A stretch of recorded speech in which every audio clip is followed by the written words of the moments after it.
Welcome back to our channel. ఈరోజు నేనైతే దొడ్డుబొడ్డు కారం చేస్తున్నా. దొడ్డుబొడ్డు కారం కావాల్సిన ఐటమ్స్: మినపప్పు, పచ్చిమిరపకాయలు, 2 ఉల్లిగడ్డలు, ఒక 4-5 ఎల్లిపాయ రెబ్బలు, 2 కరివేపాకు రెబ్బలు, 2 టమాటాలు. పచ్చివాసన వస్తుంది, వేపుకోవాలి. దీన్ని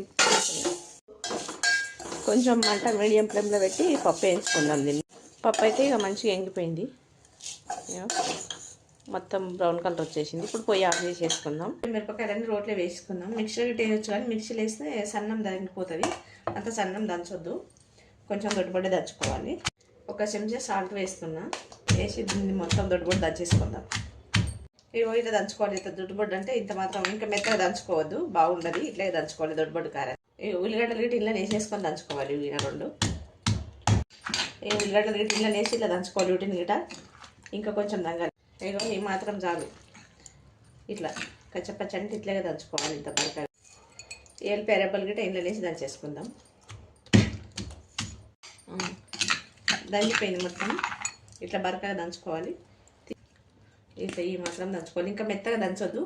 మెత్తగా దంచితే కమ్మ ఉండదు కారము. మూతలు పడడానికి వస్తున్నా. ఇవి గిట్ట ఇంట్లో వేసి దంచుకుందాం. ఇట్లా టమాటా గిట్ట ఇట్లా దంచుకోవాలి. అయిపోయింది. ఇప్పుడు ఎత్తి పెట్టే ఆయిల్ కొంచెం ఎక్కిక రావాలి వేసుకుందాం. ఎక్కిక రావాలి గట్ట ఎంగిపోయినాయి. ఇవరకు దంచి పెట్టుకున్నాం కదా, మిరపకాయలు, ఉల్లిగడ్డ, ఎల్లిపాయలు.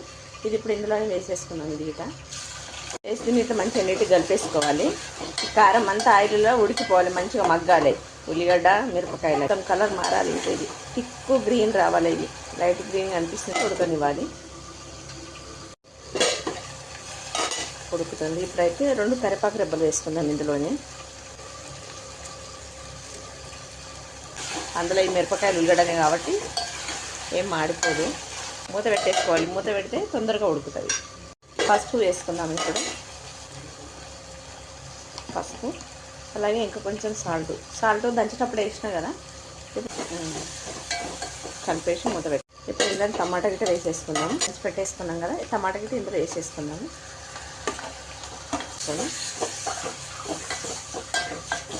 మూత పెట్టేసుకున్నాం. చూసుకున్నాం. ఇప్పుడైతే ఇప్పుడు ఇది మొత్తం పోదు. ఒకసారి పొట్టిపప్పు, ఈ పప్పు ఇంట్లో వేసేసుకుందాం. పప్పు వేసుకున్నాం కదా, దీని గిట్ట అంతా ఇట్లా కలిపేసుకోవాలి. మూత పెట్టేసుకోవాలి.